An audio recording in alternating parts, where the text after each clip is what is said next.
Tai nuskambėjo pasakymas, kad likus 4 dienoms iki rinkimų, vyksta kažkokie tai politiniai pareiškimai.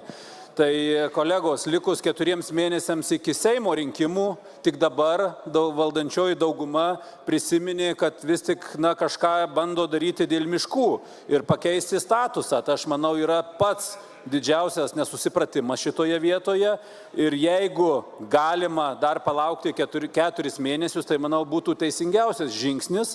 Ir turbūt šioje vietoje reikia pasakyti frazę, kad reikia mišką saugoti nuo saugotojų šioje vietoje, nes turbūt tas pats Punios Šilas ir visi kiti išdžiūvę eglynai džiūstantys yra akivaizdus pavyzdys, kad situacija tikrai nėra gera ir turbūt statuso pakeitimas čia problemos neišspręs. O tai, kad visuomenė yra nežinomybėje, galbūt šitas sprendimas vyriausybėje, kuris dar yra tik projektas, jau dabar yra apipintas mitais, tai turbūt ir yra signalas mums čia Seime, kad vis tik turime parodyti visuomenė, kad nėra jokios abejonės, kad mes kažkuris tai norime, kad tas miškas būtų vienaip ar kitaip išparceliuotas arba atiduotas.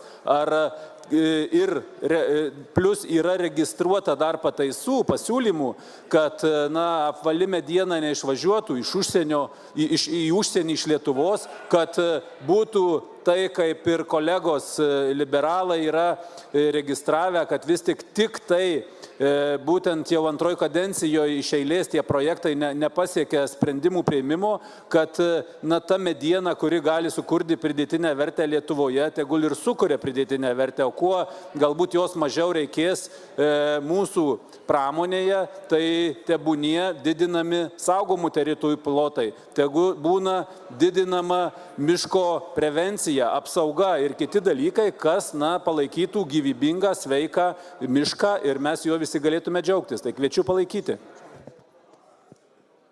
Kęstutis Navickas prieš. Ačiū.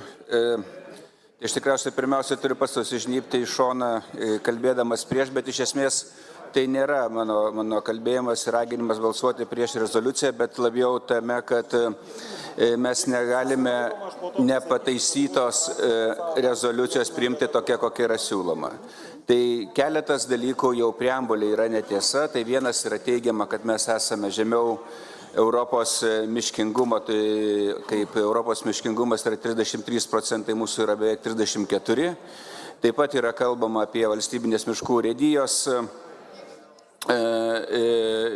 siekia tik tai pelningumą, bet jinai vykdo labai daug valstybės deleguotų ir pelningumą mažinančių priemonių. Tai vis tik sutikdamas su Kęstučiu Mažeika šiuo atveju, kad iš tikrųjų yra daug taisytinų dalykų, bet pirmiausia reikia taip pat ir pataisyti pačios rezoliucijos tekstą, dėl kurio būtų galima ir manau būtina susitarti, nes miškų tema yra svarbi tema, jos aplinkosauginės ir bendros ekosisteminės vertės didinimas yra būtinybė ir manau, kad galima tą pasiekti. Tai mano susilaikymas reiškia tik tai tiek, kad mums reikia 30% nepritarančių rezoliucijų, kad ją būtų galima pataisyti, patobulinti tekstą, ištaisyti klaidas ir turėti kokybiškai tikrai svarbią rezoliuciją. Tai ačiū.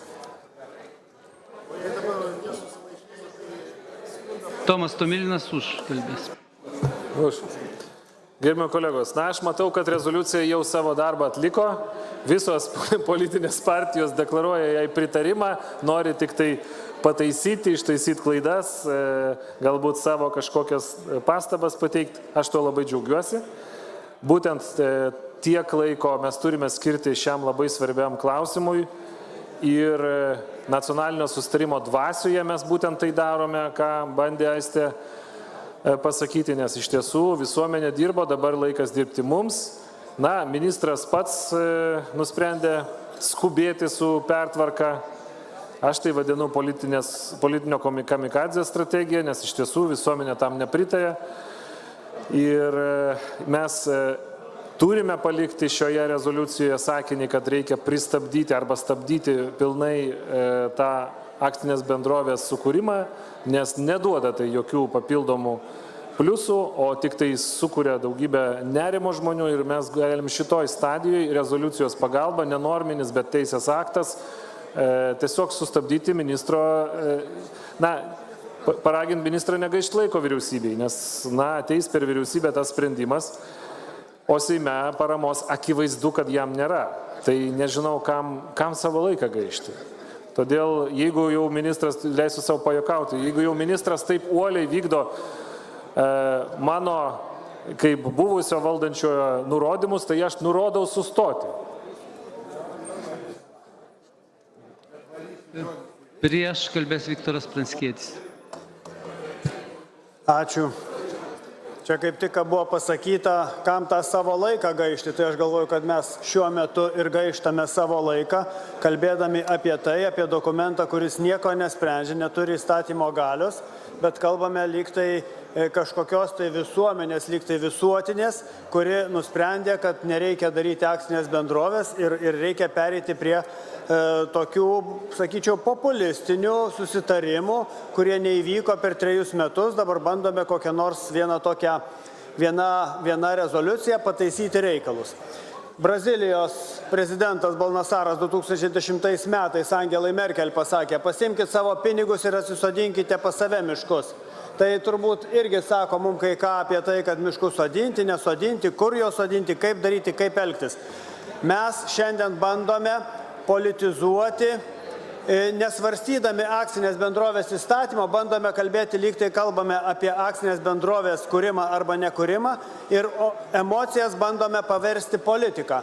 Čia net eilėraščių girdėjome ir po to ir prozos girdėjome apie miškus, kokie jiem brangus, bet dažniausiai tuos miškus mylime būdami ne miškininkais ir ne miškuose. Mes turėtume klausti miškininkų, tų, kurie mokėsi, studijavo ir žinojo. Mes neiname pas antivakserius klausti apie tai, kaip man gydytis, einame pas gydytoją. Apie miškus lygiai tą patį turėtume daryti. Miškų politika šiuo atveju ir ši rezoliucija yra tokia skaldanti, kad suskaldė net 17 vyriausybę ir suskaldė socialdemokratų partiją. Manau, kad mums to skaldimo jau reikėtų nebeeskaluoti daugiau. Viena vertus mes kalbame apie gynybos fondą, kita vertus atsistoja kalbame apie tai, kad verslus kažkuriuos tai reikia naikinti, kuriuos norėtume apmokestinti gynybos fondui. Manau, kad mes galėtume būti nuoseklesni ir iš vienos pusės nežiūrėti į veidrodį kitaip, negu kad matydami savo atvaizdą. Rezoliuciją papildyti, čia Kęstutis Mažeika jau pacitavo mane, kad saugoti nuo miškų saugotojų. Ir tai būtų labai svarbu, jeigu mes tą rezoliuciją pildysime, nes dėl miškų saugotojų, čia kabutėse reikėtų sakyti, tos pačios girios, dėl kurių čia garsiai kartais verkiame ir net menininkai dėl to verkia, bet tik dėl to įvyko tos girios žuvimas. Tai manau, kad vis tik mes turėtume kalbėti apie specialistus. Kalbame apie visuomenę, bet nepasakome, kokią visuomenės dalį atstovaujame, kuriai visuomenės daliai. Aš manau, kad tie, kurie dirba miškuose, tie, kurie gyvena iš miškų, jie taip pat yra visuomenės dalis ir jų nuomonė turi būti svarbi. Laikas seniai. Jeigu seniai, tai seniai. Būkit sveiki. Taip, Valius Ąžuolas už. Šis balsavimas parodys, kas yra kas, kaip sakant, ne žodžiais, o darbais miškus mylim. Praeitoji vyriausybė, kai miškų įmonė sujungia, ją iš karto įtraukia į neprivatizuojamų įmonių sąrašą. Ir jos negalima nei akcijų, nei įmonės, nieko negalima parduoti. Dabar pavertimas su UAB, viskas aišku kam. Tam, kad būtų parduota kaip Ignitis. Iki 30% vyriausybės sprendimų, kaip per sviestą viskas. Ta įmonė sumoka apie 70 milijonų eurų įnašų į valstybės biudžetą. Tai labai paprasta paskaičiuoti, 30% nuo tos sumos šitau apie 20 milijonų ir turi akcininkai. Tai matysime, kas už to slypi. O visi puikiai žinom, kodėl yra viskas verčiamas akcinės bendrovės. Ir nereiktų meluoti EBPO ir kitais ten reikalais. EBPO tik rekomenduoja, o nieko neverčia ir prievartą neliepia daryti. EBPO yra rekomendacijos. O kad mūsų įmonės valdybose yra tik vienas atstovas iš valstybės institucijų, tai irgi parodo, kad realiai mes tų įmonių nevaldome ir daugumos balsų valdybose neturim. Tai teoriškai jos valstybės, o praktiškai valdo valdybos. Taip, po balsavimo pamatysim, kas yra kas. Justinas Urbanavičius už. Tai yra prieš. Jo, tai kolegos, aš vis dėlto kvieščiau visus vieną kartą palikti miškininkus ir miškus ramybėj. Jau 10 ir daugiau metų politikuojam, tampom į visas pusės, nėra aišku miškininkam, kaip šiandieną elgtis. Aš puikiai pamenu, kaip stojau į miškų fakultetą, į miškininkystę, man jau tada sakė, Justinai, neik, nesimokink, nes ten ramybės nebus, tu ten neturėsi savo darbo. Tai aš ir matau politikų, kaip tik artėja rinkimai, tai prasideda populizmas ir politika. O miškas augo ir augs, miškininkai šiandienai tikrai puikiai tvarkosi ir atkuria, ir saugoja, ir nuo gaisrų gesina. Ir iš tikrųjų aš puikiai atsimenu, kai saugomų teritorijų plotus mes atpurškinėjom. Valstybės buvo užsakymas didinti saugomas teritorijas. Ir ką jūs manote, ėjome į geriausius, gražiausius miškus, kur galima ūkininkauti, ten atrėžėme tam tikrus rezervatus ir po šiandienai nesuprantu, ką mes ten saugojame. Bet nepasirinkome tų plotų, kur tikrai yra gamtai svarbus, pelkynai ar kitos vietos, kur tikrai ten gali, sakykime, visa gyvūnyje ir augmenyje mes ten saugoti. O šiandieną vėl mes priiminėjame tam tikrus sprendimus. Aš tikrai už saugojimą, aš už tai, kad atsirastų darna miškuose, bet manau, tos politikos šiek tiek per daug šiandieną miškams ir man atrodo, gal nusimkim savo emocijas ir vieną kartą leiskime miškininkams dirbti. Andrius Navickas už. Taip, tai pirmas daiktas, aš nelabai suprantu, kad aš visada galvojau, kad Seime visi esame politikai.